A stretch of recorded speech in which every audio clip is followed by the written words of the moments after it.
Okay, so now you've got your tools and you are ready to begin coloring your hair. So there are two different ways. You can either do it right over your natural hair color. Some of you are blessed with beautifully blonde hair. Some of us are not, like myself, and I have very dark hair, so I do need to go in with the bleach if I want my colors to stand out more. So one of the bleaches that I have found to work the best for me is this Manic Panic, and it is a whole bleaching kit. I am going to go ahead and just open that up for you. I do have the little bowl, the mixing bowl. You've got the little cappy to go over your hair for after you put the bleach in. They've got the dry bleach, and they also have the nice gloves. And you see how this kit comes with a very nice glove set. And then they also have the blender for the bleach. And then they also give you one of these little brushes. And I did want to mention that you don't need to waste all of this bleach if you are just going to do a small area. So what you'll do is get your little mixing bowl, get some of the powder bleach that they give you, put that in there, kind of determine about what area that you want, or if you're going to do like a little spot check, because you might want to figure out, you know, how well your hair will do, how the color will look. So if you just want to kind of spot check, just put a little amount of this bleach in there. And you can start little and you can always keep adding. And then you'll go in and just add the liquid form into your little bowl, and then just enough to where you get a consistency that is, you know, a little bit more runny than a paste. And then you can just use that, close this back up. They always come with a resealable cap on these developers, so you can go ahead and store that away for later use. This kit you can get at Sally's, or you can also get it online at bluebanana.com. The next thing that you're going to want to do, whether you bleach your hair or not, sometimes I like to bleach my hair in the evenings and then I give it a chance to kind of settle overnight, because your hair tends to become a little bit angry with you after you do bleach it. I know mine does, but I like to give it at least an evening to kind of recuperate after I do that, maybe let it air dry. And then the next day you're going to want to wash your hair. And wash your hair with a good shampoo that is going to get it nice and squeaky clean. It doesn't have to be a high-end shampoo. I find that Suave works really great for getting in there and just cleaning out the hair, getting it nice and squeaky clean so it gets all the oils out. You want something that is a deep cleaning shampoo.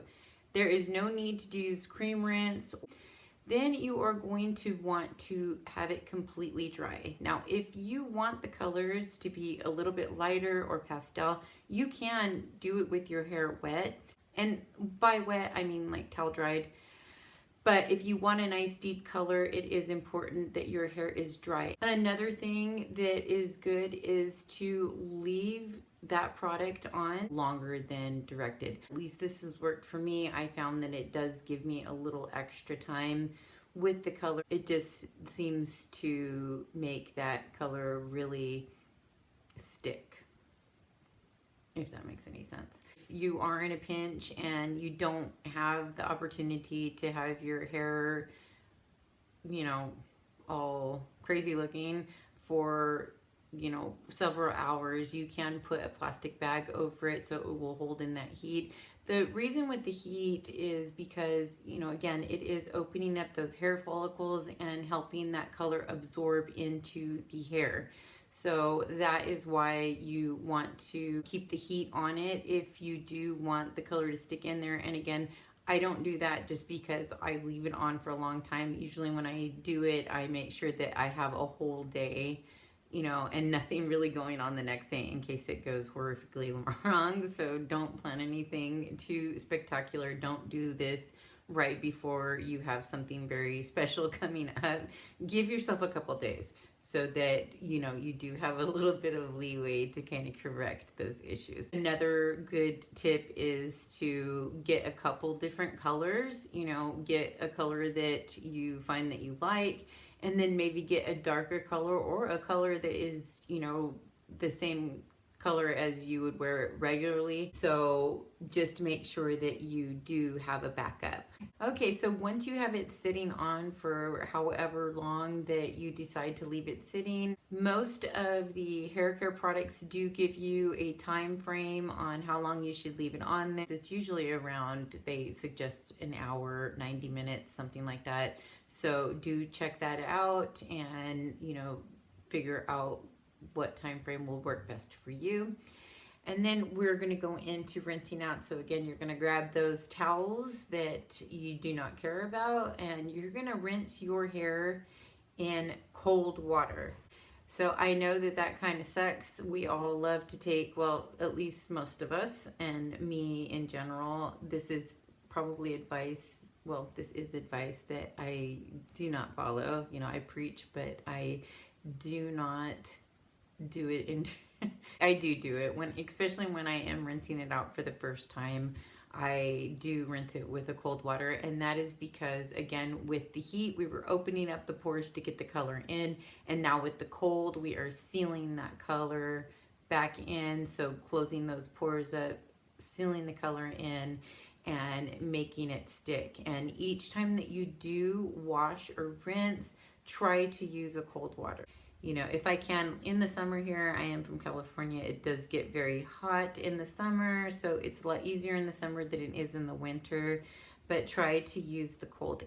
So then you're going to rinse that out, and a lot of products will tell you that, oh, you're going to rinse it until the water runs clean, but that is just not going to happen. You are rinsing it out for the first time. You are going to be there all day if you listen to those product packages and try to wait until the water runs clear.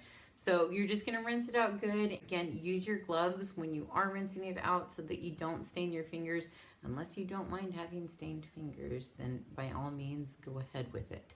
And if you did get some color on your hands, a trick that I do is I will grab some of my coconut oil, and I'll just put a little bit on my hand where it's stained, and then I put my gloves on, and usually by the time that I have finished rinsing my hair, then when I take off my gloves, my hand is not only nice and conditioned, but it also has removed that color, and you can just wipe that right off. So that is another little tip for you. And then you can go ahead and style your hair, or if you do go to bed with wet hair, do make sure that you do have a pillowcase or pillow, whatever that you use, that you don't care about, because if you do go to bed with your hair wet, it will also stain that. I am telling you, be prepared to stain some stuff, and I'm just going to give you a good little example right here. These are my headphones. These are red, okay? They are now purple because blue and red make purple. So just giving you a good reference, you're going to stain stuff.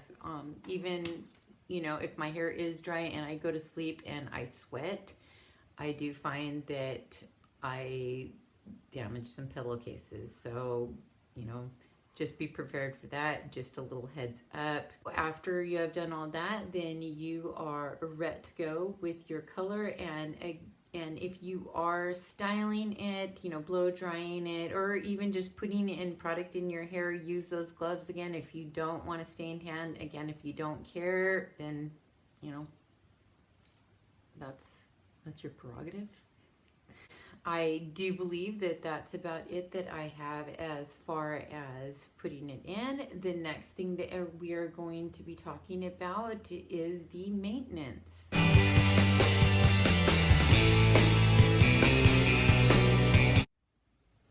Try to go as long as you can without washing your hair.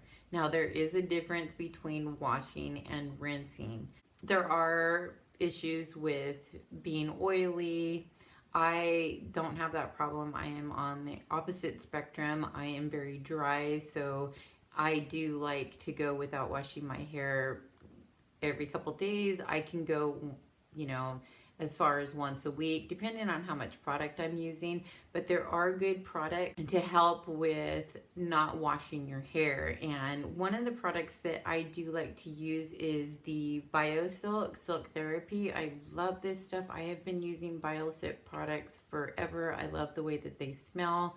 Back when they were, back in my day, you could only get this with a beauty license, but now I am finding it at TJ Maxx and Ross. And again, that's the BioSilk.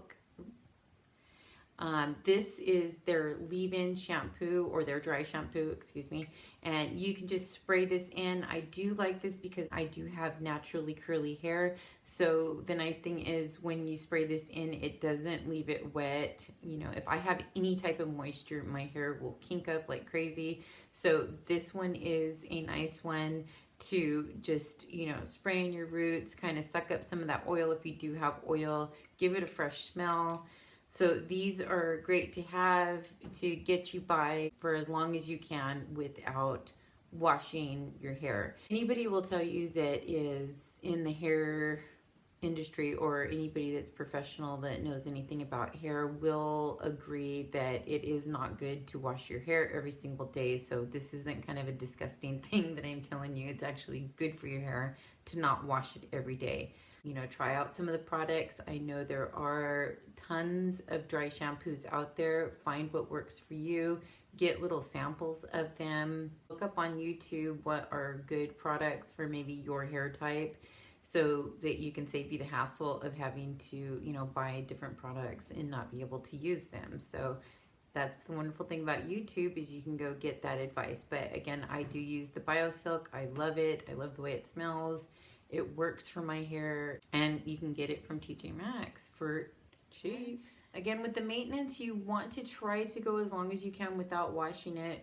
Rinsing it doesn't take out as much of the product as it does when you wash, but there are also shampoos out there that you can use that will not take out as much color.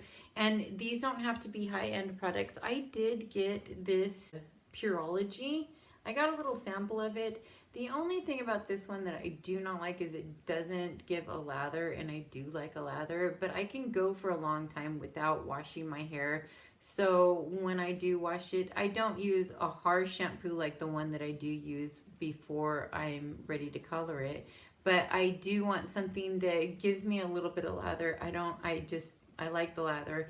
But if, again, that's not something that you're worried about, and you do need to wash your hair for whatever reason more than maybe a couple times a week, but you do want to keep that color in, there are products like this that are designed to help keep in the color. Works for some, may not work for another. So again, this is all just my 1.5 cents, because in my opinion, it's not even worth 2. So I do hope that you got some information out of this, and that this will help you in your hair coloring journey. Look me up on Instagram if you are on there, and if you do color your hair, please shoot me a picture, or if you do a video about coloring your hair, I want to see it. I want to see your looks. Let me know if this helped you out. Give me a thumbs up if you liked it. I hope you have a wonderful day, and I will talk to you all soon, and peace. But they do have the little bowl, the mixing bowl, and it's got the bleach. That's not what I have. Oh yeah, it does.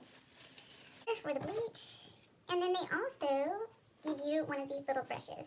So mine's a little bit bent. Oh, that's not cool. Of course, well, I've got one already. No need to be greedy, right? So they come with all this. The next thing that I'm going to start out, so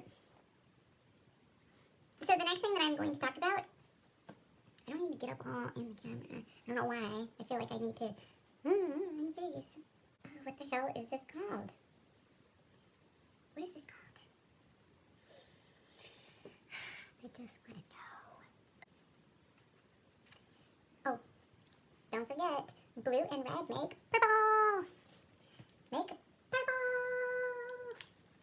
Don't forget, blue and red make purple.